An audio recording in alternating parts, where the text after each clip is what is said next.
The phone began vibrating against my nightstand long before I understood the sound. 2:14 in the morning. I blinked into the darkness, reached blindly, and answered without looking at the screen. Leora. My mother's voice exploded through the speaker, high and jagged. "Oh God, Leora. Please, Cole is in the Aspen Valley emergency room. They will not give him the full anesthesia without a $6,800 deposit. He is screaming in pain." I sat up slowly. The room was silent except for her breath catching against the phone. "Mom," I said, steady but flat. "What happened?" "He fell. They tackled him," she choked. "Your brother is in agony. They are saying he signed something. I do not know, just send the money. Please, you always know what to do." My father's voice thundered in the background. "Tell her to hurry.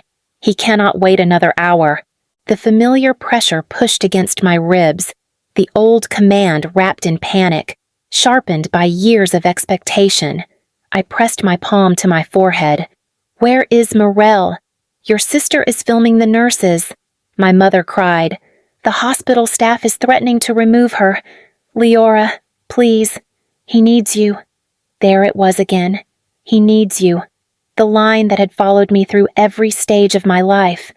I inhaled once. "Call your perfect little princess." The silence on the other end was instant and violent.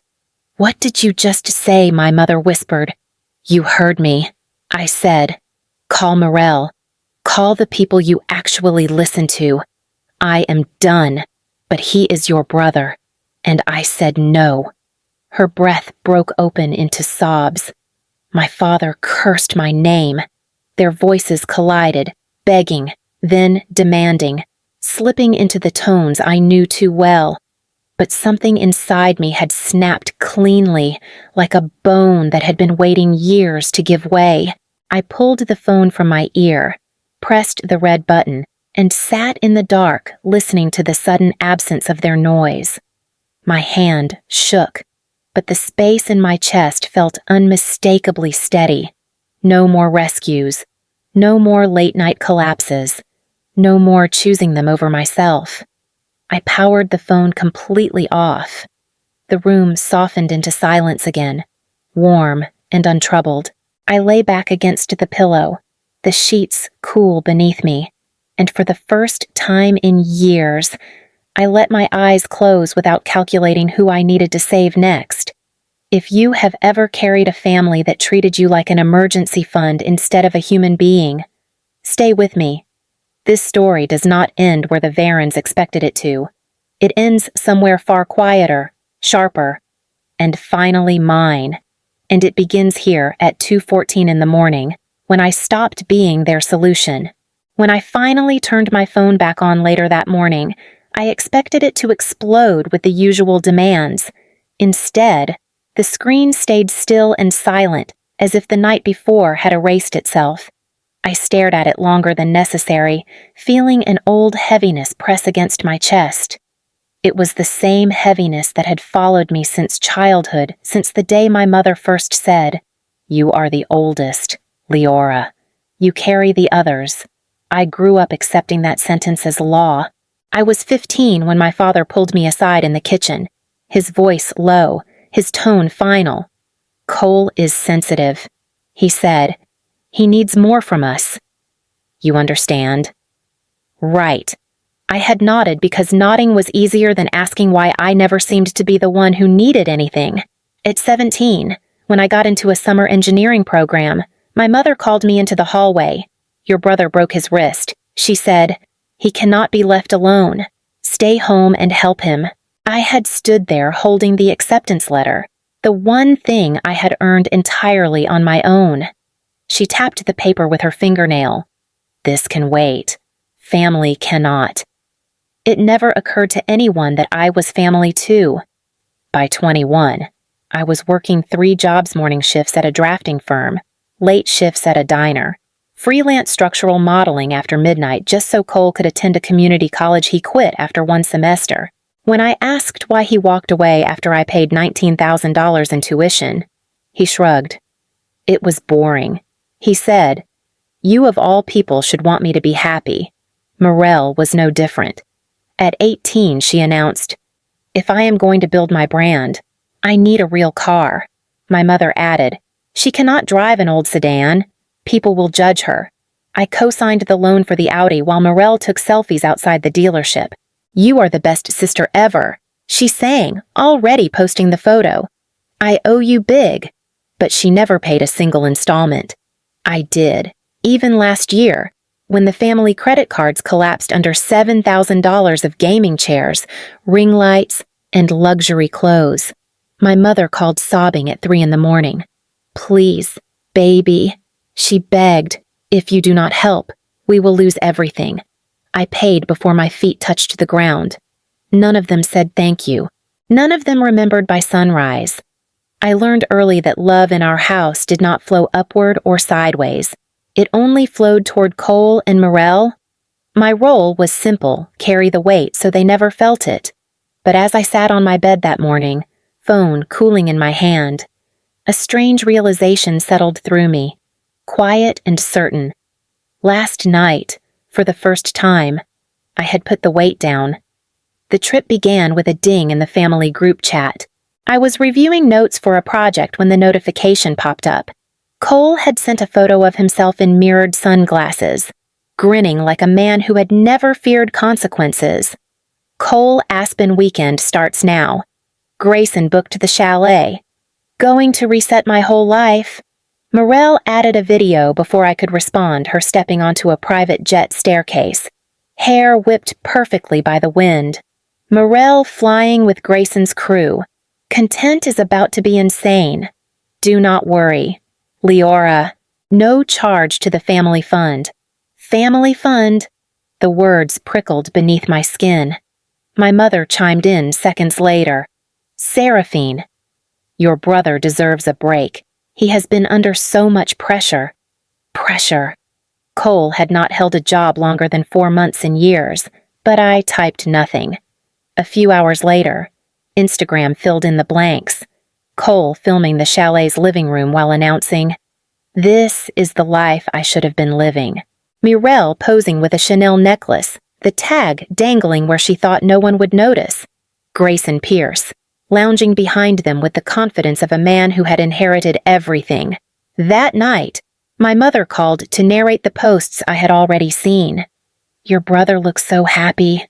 Leora, you know how rare that is. He looks reckless." I said. She tutted softly. "You always judge him too harshly." She sent me another video, Cole tossing $100 chips onto a blackjack table, shouting that he was finally winning for once. I recognized the casino logo in the corner. It was a private high-stakes room, the kind where entry alone required documentation and proof of income. "Mom," I said slowly. "How did he get into that?" She hesitated. Grayson pulled strings. "Do not overthink it. Did Cole use anything with my name on it?" "Oh, Leora," she sighed, the disappointment thick. "Must you always take the joy out of everything?" The call ended with her laughing at something in the background, something celebratory, something expensive. I set my phone down. The sinking feeling in my stomach was not jealousy. It was recognition. Whatever Cole was doing in Aspen, someone was going to pay for it. And history said that someone was usually me. By the second day, Aspen had turned into a theater, and Cole and Morel were performing for an audience that kept growing. Every few minutes, another clip surfaced. A video of Cole in a rented white parka, shouting over music. "High roller night, Grayson says luck follows the brave." A clip of Morel twirling in a bathroom lined with marble, whispering to her followers, manifesting abundance. "Babes, if you want luxury, act like it." My phone buzzed with each post, even though I was trying to work. I finally answered when my mother called, her voice syrupy with excitement. "Leora, have you seen the stories? Your brother is glowing. Truly glowing. He is gambling." I said, "In a private room he should not be in." "Oh, stop," she replied. "Cole deserves to experience joy. After everything he has been through, I closed my eyes. What exactly has he been through? Mom. She exhaled sharply. You know how fragile he is. He has always carried so much weight. I stared at the wall, gripping the phone. You mean I carried it? For years. That is not fair, she snapped. He thanks you in his own ways. Name one. Silence stretched, thin but cutting. Then she softened her voice. Leora, your brother is trying. Do not ruin this. Please. An alert flashed Morel had gone live again. I tapped the volume down, but I could still hear her laughing breathlessly. Look, she said, turning the camera on Cole as he tossed another stack of chips forward. Big bro is unstoppable tonight. A man's voice, Grayson shouted in the background. He is on fire, let him ride it. My mother sighed dreamily into the line. Grayson is such a positive influence. I almost laughed. Mom, he is encouraging Cole to gamble away money he does not have.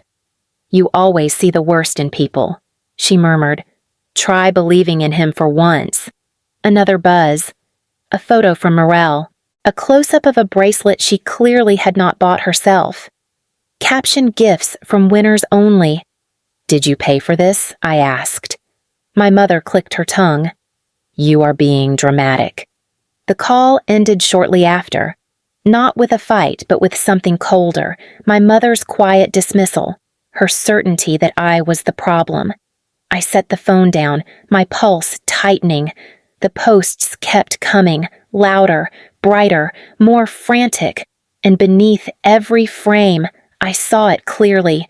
This was not celebration. This was escalation. When I finally turned my phone back on the next morning, the screen erupted before it could fully boot. Missed calls stacked into multiple pages, messages overflowing so quickly they blurred into one another. I had expected chaos, but this was something else entirely. The first video autoplayed without my permission. Morel stood in a hallway of the Aspen Valley emergency room, mascara streaking her cheeks. Voice trembling just enough to look cinematic. My brother is in agony, she cried, and my own sister refuses to send $6,800. She makes 6 figures. She could save him, but she will not. Please share this. Please help us. She tagged my full name, my company, my city. The next message was from my mother, her voice shaking with fury. He is vomiting blood. Leora. They are saying he might go into shock. How could you do this? How could you abandon him when he needs you most? My father followed with a single line. He wants to know why you hate him. I stared at the screen. Numb. Another notification. A new clip. Cole on a gurney. Face swollen, chest wrapped tightly. A nurse in the background saying sharply, Ma'am, you cannot film here. But Morel kept going, whispering, Hold on. Cole, we are trying. Your sister is not, but we are. Then came the comments. Hundreds of them. People I had never met calling me heartless, cruel, evil. A stranger wrote, May she rot. Another said, How does she sleep at night? I scrolled through the messages while eating cereal, my hands steady, my heartbeat strangely calm. The phone rang again, an unfamiliar Colorado number. Ms. Varon, a woman said. This is the credit office at the Aspen Resort Casino. A credit application was submitted using an address linked to you. We need to verify your relationship to Mr. Cole Varon. I am not involved. I said, Did you authorize him to use any personal documentation belonging to you? No, we will proceed with our internal investigation, she replied. Given the circumstances, you may receive additional calls. I hung up. Minutes later, the hospital called. A nurse with a tired voice explained, We have administered the minimum pain control while we wait for payment. Without the surgical deposit, we cannot proceed with the full anesthetic protocol. That is not my responsibility, I said, each word landing with quiet precision. She hesitated. Your family said you usually handle emergencies. I used to. I said, I do not anymore. My phone buzzed again. My company's HR manager this time. We received a complaint involving your name. Are you safe, I am? I said. This is a family matter being manipulated online. We will support you, she assured me. Let us know if anything escalates. The messages kept arriving, pleading, threatening, guilt-soaked, hateful. But somewhere beneath all the noise, a certainty settled inside me, firm and immovable. I had finally stopped reacting. The call came just after sunset, when the apartment had finally grown quiet. The number was from Western Colorado. I almost let it ring out, but something in my chest tightened, and I answered, Leora. My father's voice was rough, scraped raw.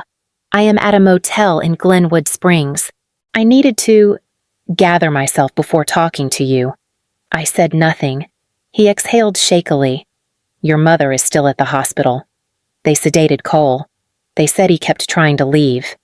Another pause. I know you are angry, but you need to understand what led to this. No, I said softly. You need to understand what led to me saying no. He went quiet, as if deciding whether to keep going. Then something broke open. Cole has been gambling for almost 3 years. He said. His words were slow, deliberate, like each one cost something. It started online. Small bets. Then it moved to Reno, Wendover, anywhere he could drive without us noticing. How much I asked. $55,000, he said. At least? That is what we know about. I closed my eyes. We did not tell you because we thought we could handle it. He went on. 18 months ago, he owed $30,000. We took a refinance on the Henderson house. He swore he would stop. Then 4 months ago, he owed $25,000 more. We refinanced again. You hid this from me. I said. You have your own life, he said quickly. Your own world. We did not want to burden you. I let out a breath that sounded too much like a laugh. You never hesitated to burden me when it came to paying his tuition, or Morel's car, or your credit cards. But this you handled alone. You always had control, he insisted. You were the strong one. We thought that I would clean it up when it got bad enough. I finished. He didn't deny it. We only gave him $1,800 for Aspen. He said, that is all we had left. He told us Grayson would cover everything. We believed him. And the casino, I asked. How did he get into a private high-stakes room? Another silence. Deeper. He swallowed loudly. He used an old document with your Denver address on it. Something from your college applications? He said it was standard. We did not know he would use your name.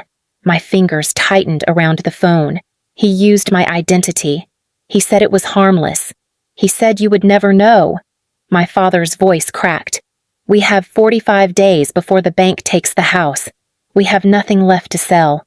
No credit. No savings. We are out of moves. I waited. We need your help. Leora, he whispered. The last asset we have left is you. The words settled like dust on an old wound I had stopped pretending was healed. I thought of the scholarship I lost at 17 because Cole needed me. The jobs I worked at 21 because Cole needed me.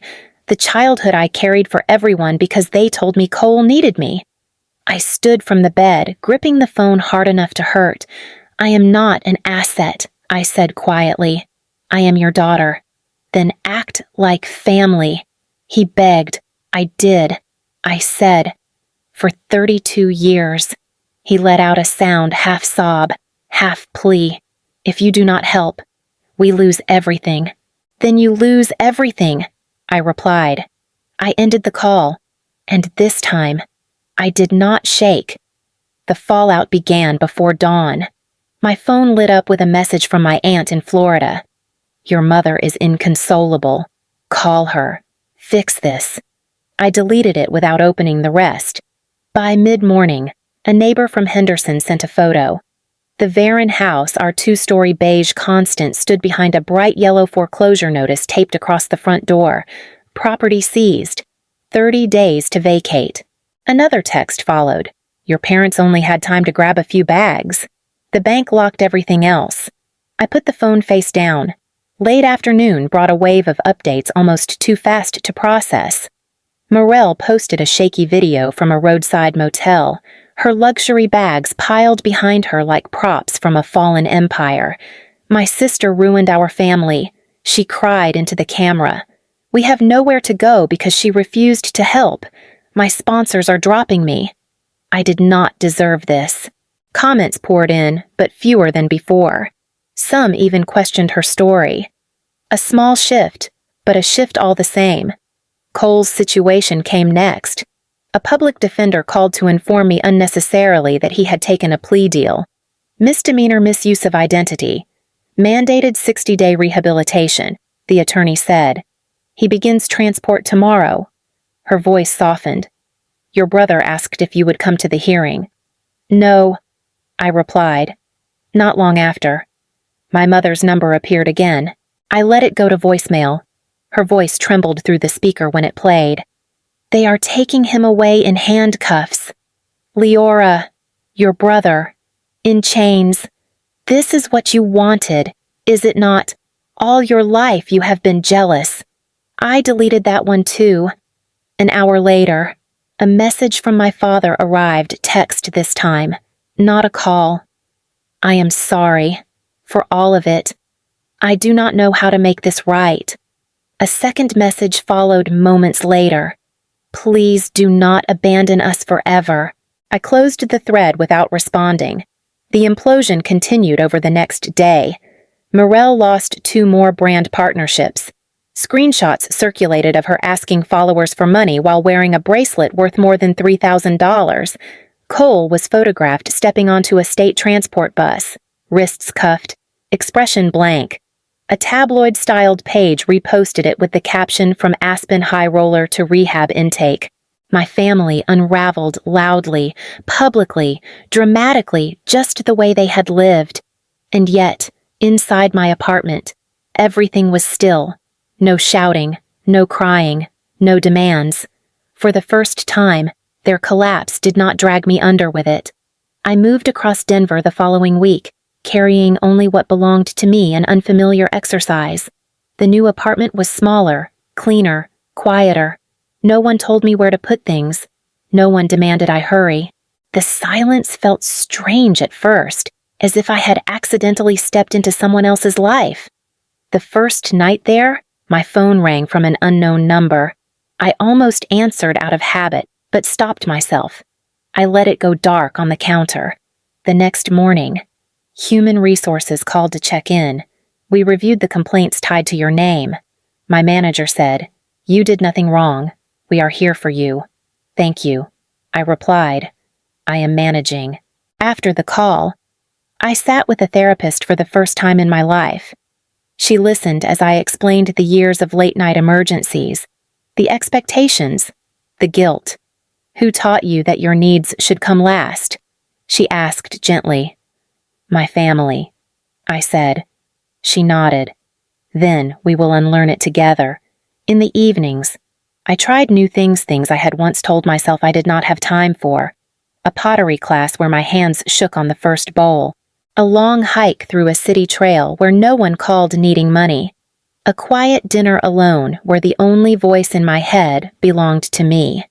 One afternoon, while unpacking, I found an old notebook filled with budgets from years ago, lists of everything I paid for, every crisis I solved.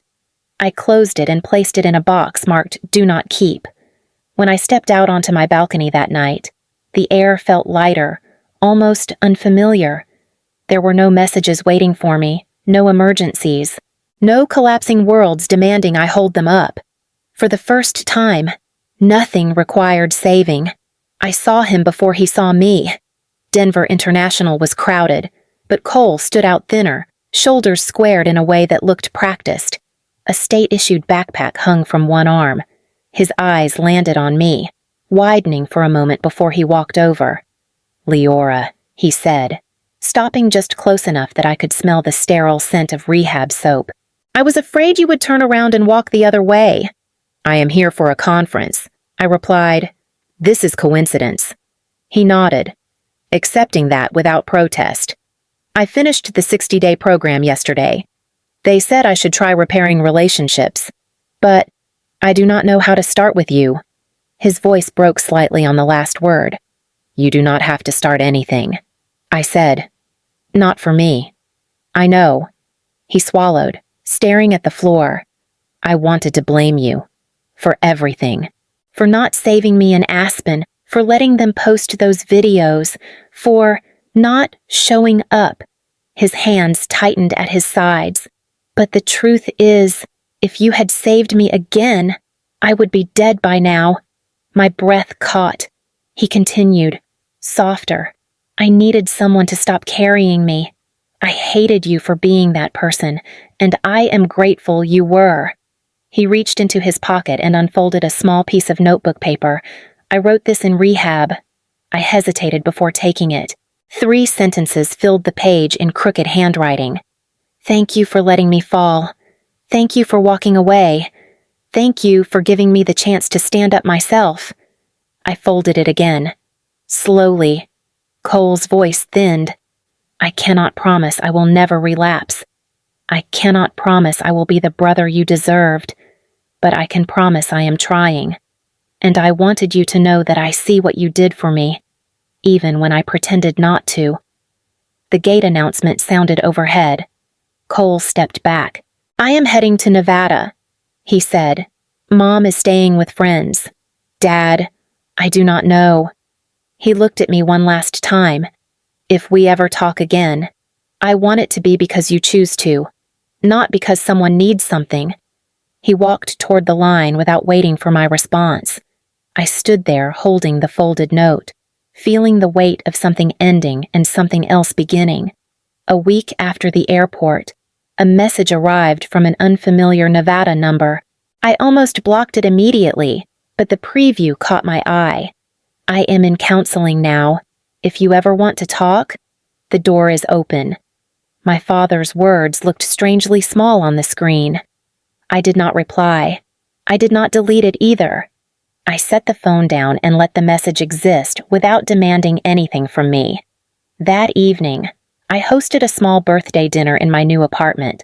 3 co-workers who had become friends crowded around the table with a store-bought cake, laughing as they argued over who butchered the candles first.